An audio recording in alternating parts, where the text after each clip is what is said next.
of America's most iconic car brands, Pontiac defined an era of speed and style, but its sudden downfall left the world stunned. For over 8 decades, Pontiac wasn't just a car, it was a movement. But how could such a giant fall so fast? What led to Pontiac's decline? Why did its greatest innovations fail to secure its future? And what does this mean for the cars we love today? Stay with us, because the answers will change the way you see the automotive world.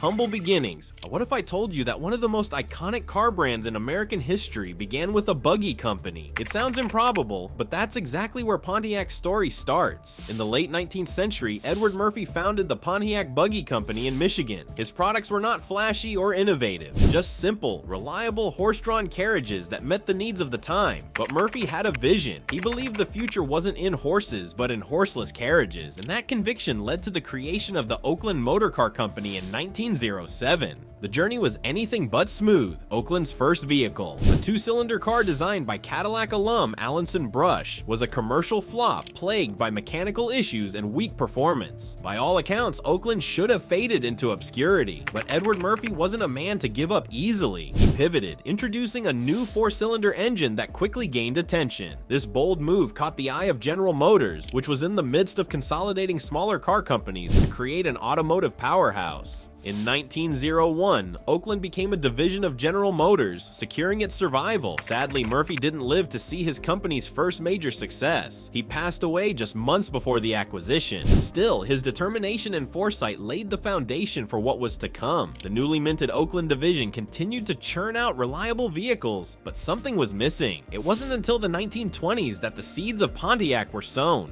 Despite its rocky start, Oakland's transformation into Pontiac set the stage for a legacy that would last for decades. But to understand how Pontiac came to life, we need to look at the brand's first major leap into innovation. Oakland to Pontiac. The 1920s roared with prosperity and innovation, and General Motors wanted to capitalize on the decade's automotive boom. While Chevrolet handled the entry-level market and Cadillac reigned in luxury, GM saw an opportunity to fill the gap between these extremes. Enter Pontiac, a brand named after a legendary Native American chief and the Michigan town where it was born. Pontiac's debut in 1926 was a masterclass in strategy. The first models were 6-cylinder cars priced to compete with rival 4-cylinder offerings. They promised more power, better performance, and a touch of style, without breaking the bank. The results were stunning. In its first year, Pontiac sold over 76,000 units, becoming one of the most successful automotive launches of the era. By the end of the decade, Pontiac had effectively replaced Oakland as GM's mid-tier offering, and Oakland was quietly phased out. The timing couldn't have been better. Americans were falling in love with the idea of cars not just as tools, but as symbols of freedom and aspiration. Pontiac delivered on both fronts, with sleek designs and a reputation for reliability. By the 1930s, the brand had solidified its identity as an affordable yet aspirational choice for middle-class Americans. But Pontiac wasn't content to rest on its laurels. Bigger ambitions were brewing. Pontiac's emergence wasn't just a success, it was a statement that innovation could capture the hearts of the masses. And as America moved into the 1960s, Pontiac was about to set its sights on an entirely new frontier. Pontiac's muscle car revolution. What happens when a brand decides to rewrite the rules of its industry? In the early 1960s, Pontiac answered that question with a single game-changing car, the GTO. But the seeds of this revolution were planted years earlier, under the leadership of Bunky Knudsen, Pontiac's general manager in the mid-1950s. Knudsen had a simple but radical idea. Pontiac should be about performance. Under Knudsen's leadership, Pontiac began to shed its staid image as a grandpa car brand. He brought in fresh talent, including John DeLorean, a visionary engineer with a knack for turning bold ideas into reality. Together, they focused on transforming Pontiac into a brand for thrill seekers and speed enthusiasts. Their first big hit was the Bonneville, a luxurious yet powerful car that became a bestseller almost overnight. But the Bonneville was just the beginning. In 1964, DeLorean and his team unveiled the Pontiac Pontiac GTO, a car that many credit with launching the muscle car era. The formula was simple yet groundbreaking. Take a mid-size car, drop in a massive V8 engine, and market it as a street-legal race car. The GTO was a gamble. It technically violated General Motors' ban on high-performance cars, but it paid off spectacularly. Sales soared, and the GTO became an instant icon, immortalized in songs, movies, and the dreams of countless gearheads. With the GTO, Pontiac didn't just create a car, it sparked an era, forever changing the DNA of American muscle cars. And this newfound dominance would lead to Pontiac's most legendary creations of the 1960s and 1970s.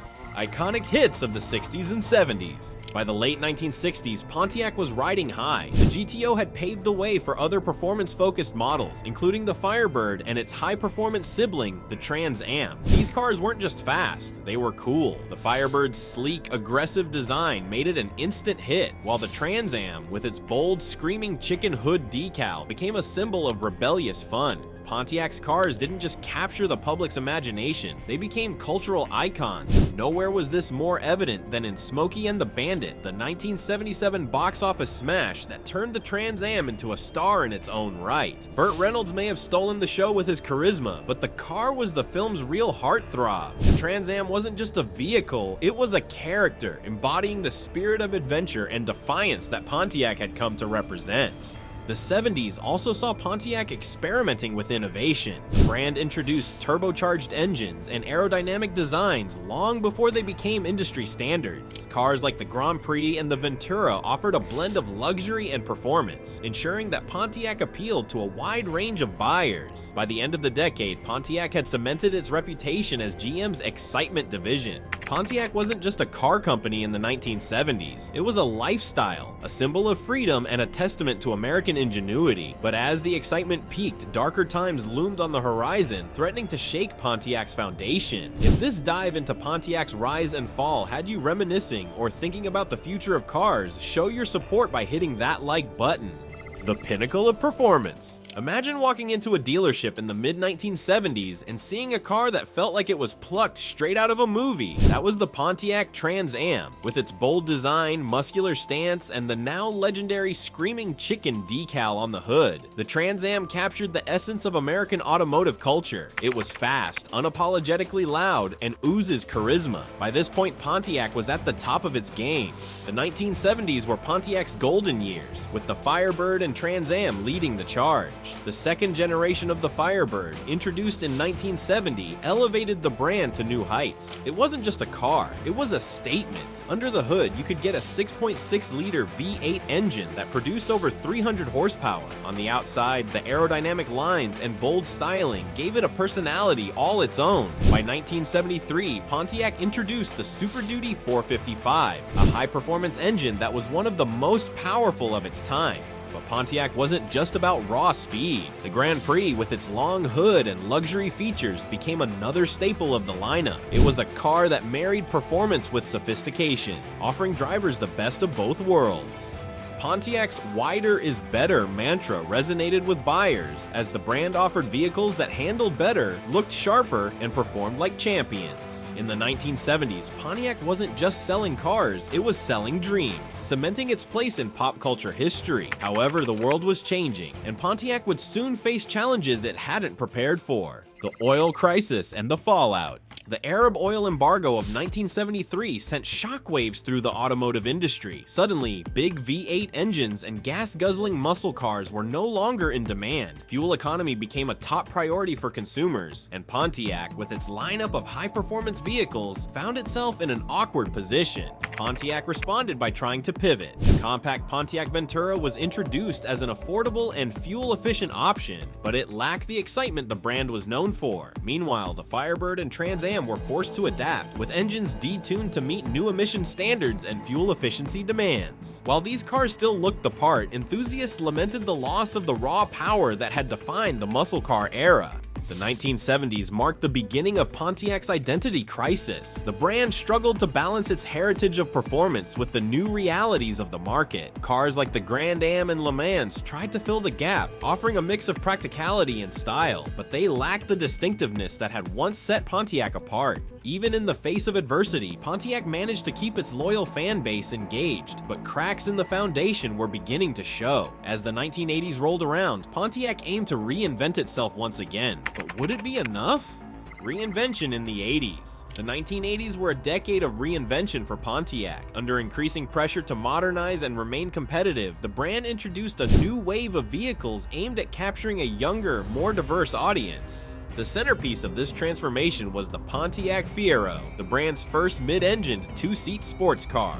The Fiero debuted in 1984 with high hopes. It was compact, stylish, and boasted innovative engineering, including its unique mid-engine layout. Pontiac marketed it as a fuel-efficient commuter car with a sporty edge. Initially, the Fiero sold well, but it wasn't without problems. Early models were underpowered, and quality control issues, including reports of engine fires, tarnished its reputation. By the time Pontiac introduced the high-performance Fiero GT in 1985, it was too late. Sales had declined, and the Fiero was discontinued in 1988. Despite the setbacks, Pontiac found success in other areas. The Grand Am, redesigned for the 1980s, became one of the brand's best-selling models. The Firebird and Trans Am also continued to perform well, bolstered by appearances in pop culture phenomena like Knight Rider. The Trans Am's futuristic design and high-tech appeal made it the perfect choice for KITT, the crime-fighting car with artificial intelligence. The 1980s proved that Pontiac could adapt, but the road ahead would require even bolder moves. As the 1990s dawned, Pontiac faced the challenge of staying relevant in an increasingly competitive market. If you're enjoying Pontiac's journey so far, share this video with friends who'd love to join the ride. The edge of decline. The 1990s were a challenging time for Pontiac. The brand's commitment to performance had always been its greatest strength, but as the automotive landscape shifted, it became harder to define what Pontiac truly stood for. Badge engineering, where multiple brands shared the same basic vehicles with minor cosmetic differences, became increasingly common across General Motors, diluting Pontiac's identity. One of the most glaring examples was the Pontiac Sunfire, introduced in 1995. It shared a platform with the Chevrolet Cavalier and offered little to differentiate itself from its sibling. While the Sunfire was affordable and sold reasonably well, it lacked the excitement and innovation that Pontiac was known for. Meanwhile, the Firebird and Trans Am struggled to maintain their relevance. The fourth-generation Firebird, introduced in 1993, featured modernized styling and more powerful engines, but it was no longer the cultural icon it had once been. The Grand Prix and Bonneville soldiered on, offering a mix of performance and practicality, but they couldn't recapture the magic of Pontiac's earlier successes. By the end of the decade, Pontiac was still a major player in the automotive world, but the cracks in its foundation were becoming harder to ignore. The brand's lineup lacked the cohesion and innovation that had once defined it, and sales were beginning to stagnate. As the millennium approached, Pontiac still had loyal fans, but the brand's future was far from certain. The early 2000s would bring a last-ditch effort to revive Pontiac's glory, but it came with high stakes. A last-ditch revival. By the early 2000s, Pontiac was teetering on the edge of irrelevance. General Motors was determined to save its once-proud excitement division by giving it one final chance to reclaim its identity. The plan? A bold new lineup of vehicles that would emphasize performance and innovation while appealing to a younger demographic. The stakes were higher than ever. One of the most notable efforts was the introduction of the Pontiac G8 in 2008. Borrowing from GM's Australian Holden division, the G8 was a sleek rear-wheel drive sedan that packed serious power. The GXP version featured a 6.2-liter V8 engine, delivering 415 horsepower, a true nod to Pontiac's performance heritage. Auto journalists praised it, even comparing it to European sport sedans like the BMW 5 Series. It was fast, stylish, and affordable. Everything Pontiac needed to win back its audience. Another attempt to revive excitement came with the Pontiac Solstice. This two-seat roadster, introduced in 2006's, was a departure from Pontiac's usual offering. Its aggressive styling and lightweight chassis made it an attractive option for enthusiasts. While it wasn't without its flaws, the Solstice was a step in the right direction, a car that captured the spirit of Pontiac's heyday. Despite these efforts, Pontiac's struggles persisted. The automotive market was changing rapidly, and the competition was fiercer than ever. Japanese and European manufacturers were dominating in quality and innovation, leaving Pontiac fighting for scraps. For a brief moment, the G8 and Solstice gave fans hope that Pontiac could rise again. Transition. But as economic turmoil loomed, Pontiac's fate would take a dramatic turn. The Great Recession hits. The global financial crisis of 2008 was a devastating blow to the automotive industry. Sales plummeted as consumers tightened their belts, and General Motors found itself in dire straits. With mounting losses and little cash flow, GM turned to the US government for a bailout. But the lifeline came with strings attached. To secure funding, GM was required to restructure and streamline its operations. This meant cutting brands that were underperforming or lacked clear market differentiation. Unfortunately for Pontiac, its position within GM's lineup had grown increasingly precarious. Despite recent efforts to revive the brand, sales remained lackluster. Models like the G6, a mid-sized sedan that was competent but uninspired, failed to make a significant impact in the market. Pontiac had become a victim of GM's badge engineering practices, with many of its vehicles sharing platforms and components with Chevrolet. This diluted the brand's identity, making it harder to justify its survival. While enthusiasts loved models like the G8, they weren't enough to keep the brand afloat. Pontiac's rich history and brief glimmers of hope couldn't outweigh the harsh financial realities. As GM began its restructuring, Pontiac's days were numbered. The decision to end Pontiac. In 2009, General Motors made the painful announcement Pontiac would be discontinued. After 83 years of producing some of America's most iconic cars, the brand would be phased out as part of GM's recovery plan. It was a bitter pill to swallow for Pontiac enthusiasts and dealers alike. The decision wasn't made lightly. Pontiac's sales had been declining for years, and its attempts to recapture its former glory had been met with mixed results. Cars like the Aztek, Pontiac's ill-fated foray into the crossover market, had damaged the brand's reputation, while its badge-engineered models offered little to differentiate Pontiac from Chevrolet. Behind the scenes, there were debates about whether other brands should have been cut instead. Buick, for example, had lower sales in the United States than Pontiac, but its success in China made it indispensable to GM's global strategy. GMC, the truck-focused division, was more profitable and aligned with the growing popularity of SUVs and pickups. In the end, Pontiac was deemed expendable. The decision to end Pontiac was a heartbreaking moment for car enthusiasts, marking the loss of a brand that had once defined American performance. As Pontiac rolled into history, its legacy would continue to spark debates and ignite nostalgia. The final curtain. The last Pontiac vehicle, a white G6 sedan, rolled off the assembly line in January 2010. There were no grand ceremonies, no commemorative events, just a quiet end to a storied chapter in American automotive history. For fans of the brand, it was a moment of profound loss. Pontiac's closure marked the end of an era, but it also left behind a legacy that continues to resonate. Cars like the Firebird, GTO, and Trans Am remain cultural icons, celebrated in movies, music, and automotive lore. Even lesser-known models like the Fiero and G8 have found a devoted following among enthusiasts who appreciate their unique contributions to the automotive world. In the years since its demise, Pontiac has become a symbol of what could have been. It serves as a cautionary tale about the dangers of losing focus and the importance of staying true to a brand's identity. For many, Pontiac represents the golden age of American muscle, a time when cars weren't just vehicles. They were expressions of freedom and individuality. Pontiac's legacy endures, proving that even in death, its impact on car culture remains alive and well. The story of Pontiac is one of triumph, innovation, and loss, but it is also a reminder of the resilience of American car culture. What's your favorite Pontiac memory or model? Share it in the comments below and keep the legacy alive. A lasting cultural icon. Although Pontiac ceased production in 2010, its presence in American pop culture remains as vibrant as ever. The Firebird and Trans Am in particular are etched into the collective consciousness, thanks to their appearances in films like Smokey and the Bandit and shows like Knight Rider. These vehicles weren't just transportation, they were symbols of rebellion, speed, and a uniquely American sense of freedom. Even today, these models command respect at car shows and auctions, with enthusiasts preserving their legacy. Restored Trans Ams, complete with the iconic Screaming Chicken decal, continue to turn heads, while classic GTOs remind us of the muscle car era's unbridled creativity. Their endearing appeal is a testament to Pontiac's ability to capture the imagination. Pontiac's impact wasn't just about aesthetics or performance, it was about the stories these cars told. Every Firebird roaring down a highway, every GTO gleaming in a garage, carried with it the hopes and dreams of those who owned them. Though Pontiac is gone, its cars live on as cultural icons, celebrated by generations of enthusiasts. But the brand's demise also offers valuable lessons about the shifting tides of the automotive industry.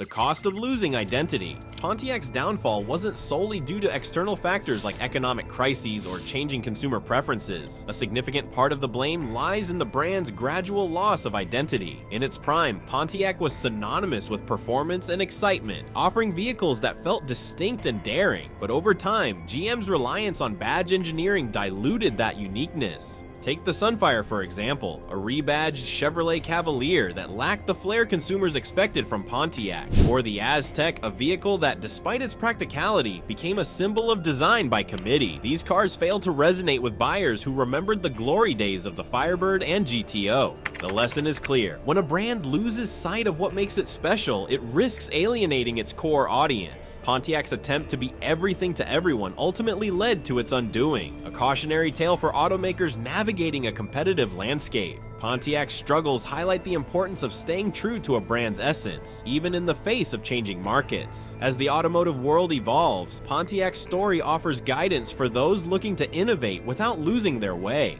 Enthusiast communities keep the flame alive. Despite Pontiac's closure, its legacy thrives thanks to devoted communities of car enthusiasts. Across the country, car clubs, online forums, and social media groups celebrate everything Pontiac stood for. Owners of classic GTOs, Firebirds, and even Fieros share tips on restoration, showcase their vehicles, and organize meetups to keep the spirit of the brand alive. Events like the annual Trans Am Nationals and Pontiac Oakland Club International Conventions attract thousands of attendees, proving that the brand's influence extends far beyond its years of operation. These gatherings aren't just about the cars, they're about the stories, the connections, and the shared love for a brand that once symbolized American ingenuity. Pontiac's enthusiasts have even driven up demand for its vehicles in the collector's market. Rare models like the G8 GXP or the early GTOs fetch impressive prices, reflecting their status as cherished pieces of automotive history. Through its passionate fan base, Pontiac has achieved a kind of immortality, living on in the hearts of car lovers. But as nostalgia fuels the past, the future of the automotive world continues to look forward. Lessons for the future.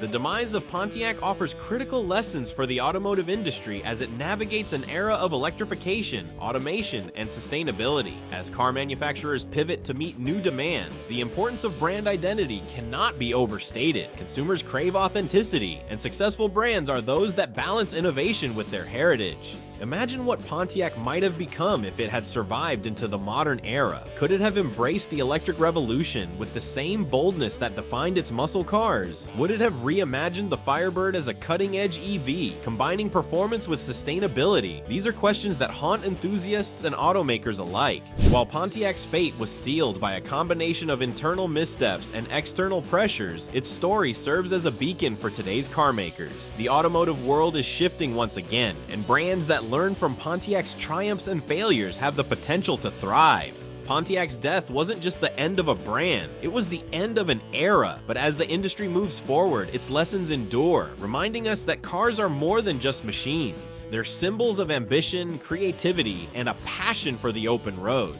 The legacy of Pontiac continues to inspire, proving that even in its absence, its influence shapes the future. As one chapter closes, the story of American cars evolves, paving the way for new legends to rise. Pontiac's story is one of highs and lows, of innovation and missteps, but most importantly, it's a story that refuses to fade. Its cars, its culture, and its lessons live on, inspiring enthusiasts and shaping the automotive world. Thanks for joining us on this ride through Pontiac's incredible history. If you love stories about iconic cars and the legends behind them, make sure to subscribe to our channel. Hit that subscribe button now and stay tuned for more automotive adventures.